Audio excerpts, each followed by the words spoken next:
This is my Krytac Kriss Vector, and although its performance out of the box was a little bit on the side, we have been on the journey of making this not only a usable replica, but also extremely reliable and extremely efficient.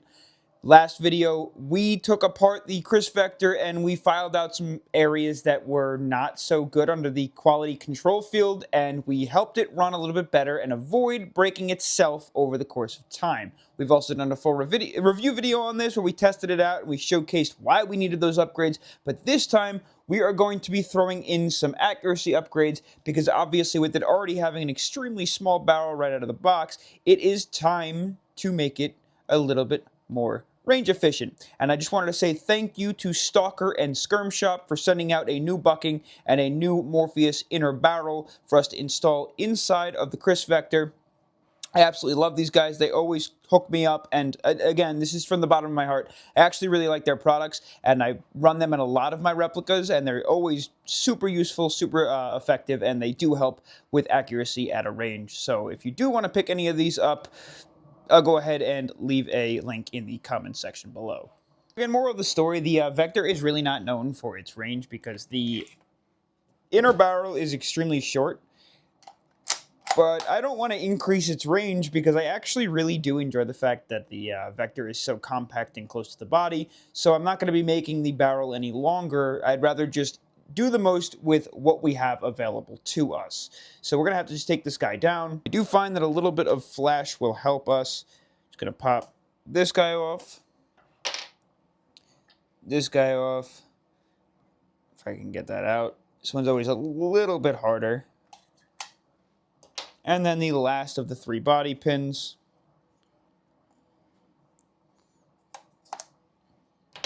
To separate the entire Kriss Vector. And we can actually put the upper aside now.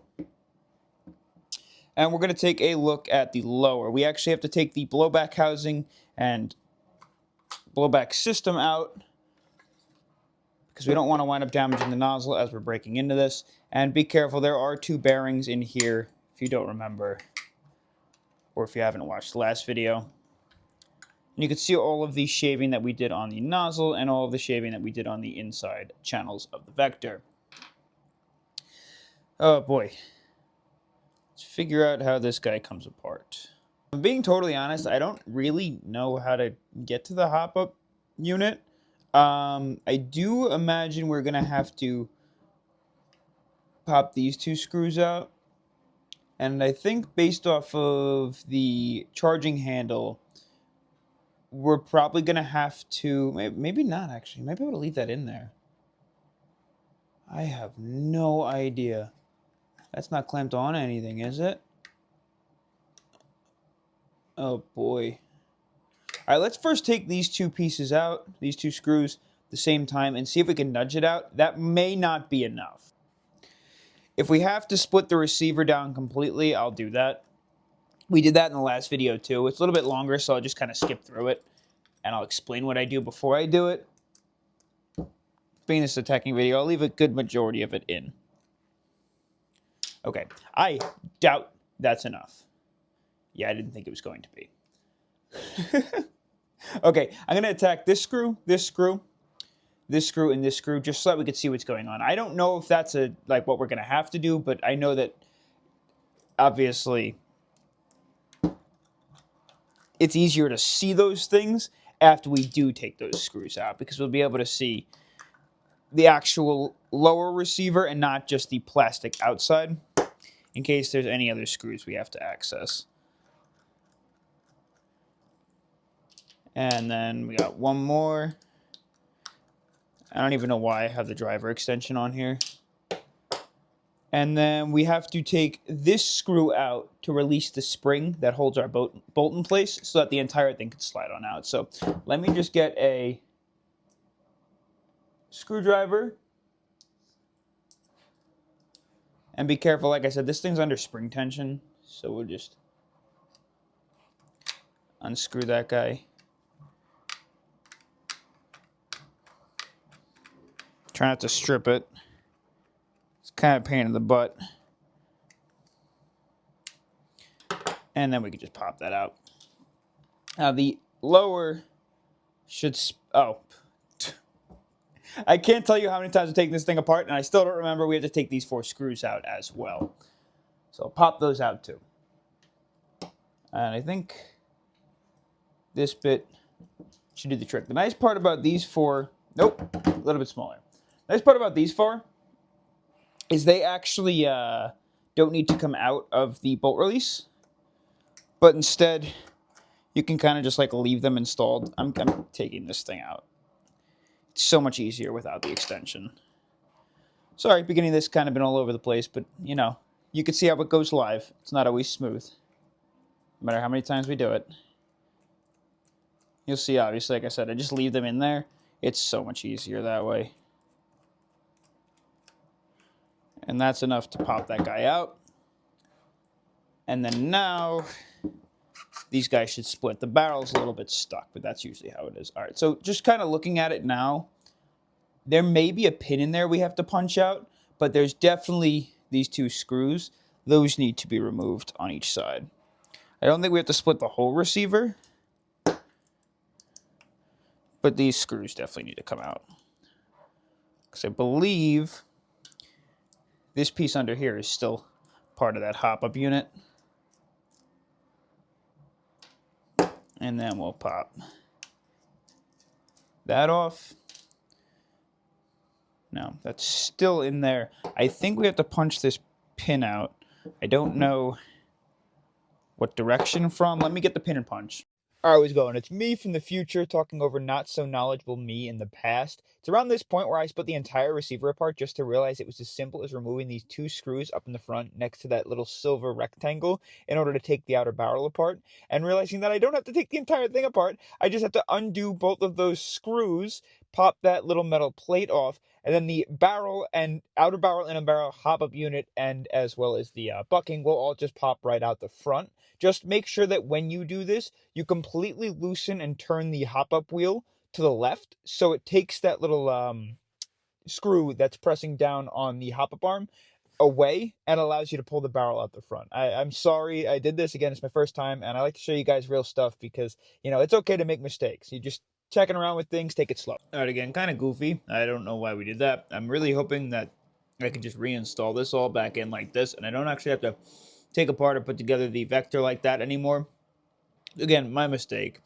I believe now all we have to do is get to these grub screws on the side. There's a grub screw here and a grub screw here. Be careful you don't lose that spring. And I don't know if that is, yeah, it's too big. Maybe just drop down like a size down. And we'll drop these 2 grub screws off. They're nice and firm in there. Be super careful not to lose these. Find a tray or something that you could put them in. And then we'll take this guy. I think the insert will just pop out of the outer barrel now. We'll take a look at what it's made of here. All right. Yep. Sliding out. Okay, so there's an O-ring on the front to stabilize it up at the center. These are the areas where your grub screws go in. This is your hop-up unit. Then we have the arm that I'm putting my thumb on here. And this looks like your barrel clip. See if I can pop that out. There we go. All right, barrel clip is out. And now the hop nub is up. See if we can push this out one way or the other. I think it should just go out the back. Yeah, there it is. And we'll just get the O-ring off. And I'm just going to wipe this thing down. It is just unbelievably greasy, and you don't need grease all over your outer barrel and your hop-up rubber. Make it easier to work with, because this is just ridiculous. That needs to be under control. Okay. You can slide this out the back. I took the spring off, and here is your hop-up rubber and your barrel. Again, it's nothing fancy. It's just a standard brass barrel. And then here is your hop-up rubber. Let's see if we can take a look at the nub that we're working with here. All right. I don't even know where the nub is. Oh, okay. So you see that nub right in there? How it's just like flat? There's nothing really going on to it. It's kind of just like a slight flat plateau. I'll show you now why we use the Stalker rubber and barrel. So here's our Stalker rubber. The Stalker rubber, on the other hand, if we can get that zoom on, I don't know if you could see that. So instead of it just being like a square patch that the BB's going to catch on, it hugs it a little bit more aggressively, and it's also a little bit like tapered up towards the front, so it should adjust the amount of friction that we're getting out of it as the BB starts to travel past that little contact point. Also, the rubber is just stiffer. Like, I don't know how to explain it to you, but this one is just so soft. If you look at this rubber, it's stiffer. It's a higher quality rubber. We'll pop the Morpheus inner barrel out. This guy just has tighter tolerances. They are made of steel. It's just super clean. Just to install, we're just going to take the rubber and the little nub at the top, and we're going to move the nub in the same direction as that opening. We're just going to push it on and move it a little bit until it gets around that lip that was on the inner barrel. That contact point is super tight there. It isn't moving around at all, and we're set and ready to go. We're going to reinstall this guy inside of the hop-up unit, and we want that little nub facing up, and then the arm of the hop rubber to go in this right channel. That just helps us align it nicely. Most hop-up units have that already available. And we'll press from the rubber nice and slowly, making sure we don't pull it away from the barrel. We'll just tug it in the rest of the way. Okay. Next, what we're going to have to do is drop that barrel clip back on. And that actually, it's a tight fit. Sometimes a little extra tug on the barrel will help get that in place. Do I have to seat that side in first? What is...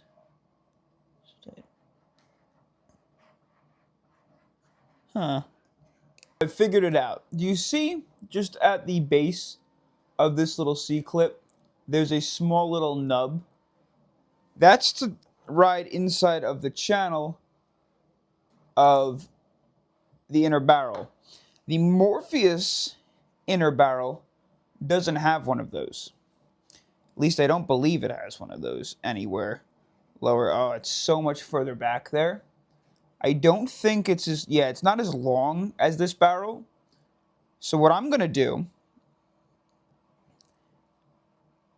is take a moment, and I'm going to file that little nub down flush so that we can get this clamp to sit in all the way. To file this off, I'm just going to run the little electric hand file that I have. I actually saw this in the TikTok shop, which was super cool, and I had asked for it for Christmas, and it is just phenomenal. It is an awesome piece of equipment to have. It's got so many different bits. Not sponsored, by the way. Just trying to figure out which bit I'm going to want. We'll probably just go for something like this. Throw this guy on in place, and then we'll just take the file to that little notch on the inside. Keep it on a pretty low setting here. Should just be able to crank that down pretty quick. It's already getting pretty flat.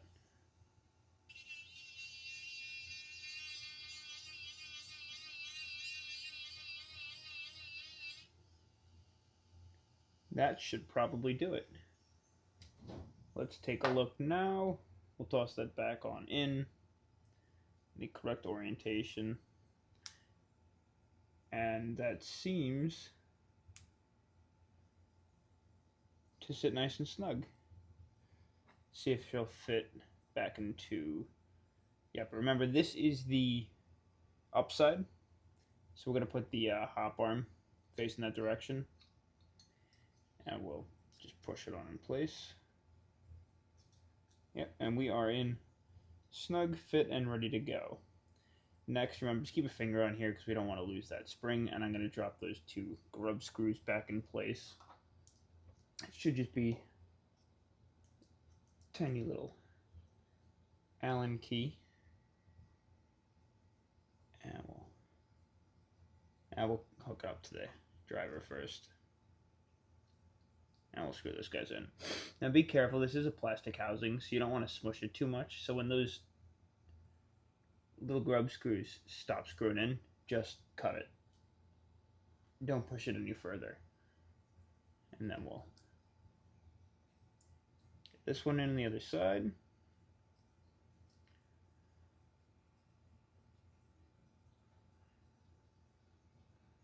Perfect. Now you can see the new inner barrel in there, nice and snug, no O-ring, and then the new bucking. And you can see where that guy presses down on the inside. So that comes down like that. So you know it works. And we get the lower back. Just slide this guy over. We have to take the inner barrel now,